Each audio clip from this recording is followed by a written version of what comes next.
কত যে নির্ঘুম রাত পার করতে হয় আমাদের। আর সেই রাতগুলোতে অনুভব করা প্রতিটা কথার গভীরতা যদি কাউকে বোঝানো যেত, তাহলে হয়তো কষ্টগুলো একটু হলেও কম হতো। একটা নির্ঘুম রাতের ভাগ যদি কেউ নিত, তাহলে সে বুঝতো প্রতিটা মুহূর্ত সেই মানুষটার মধ্যে দিয়ে কি চলে। বাইরে থেকে দেখলে সবাইকে কত সুখী মনে হয়, সবাই অন্যকে সুখী মনে করে, কিন্তু কেউ কারো ভেতরের খোঁজ রাখে না। আমরাও সবাইকে দেখাই আমরা কত সুখী, কিন্তু দিন শেষে আয়নার সামনে দাঁড়ালে তখন আর সত্যি চাপা থাকে না। মনের মধ্যে হাজারো কথা তোলপাড় করে দেয় সব কিছু।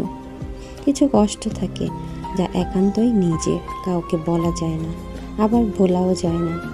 যে কষ্টগুলো একদিন দম বন্ধ করার জন্য যথেষ্ট ছিল, সেগুলো ভুলে আবার আমাদের হাসতে হয়। মাঝে মধ্যে হয়তো জীবনকে সামনে এগিয়ে নিয়ে যেতে বড্ড কষ্ট হয়। বিশ্বাস আর ভরসার হাত যখন নড়বড়ে হয়ে যায়, তখন আর কোনো স্বপ্ন দেখার শক্তি থাকে না। দিন শেষে জীবন সবাইকে বুঝিয়ে দেয়, কেউ কারো না।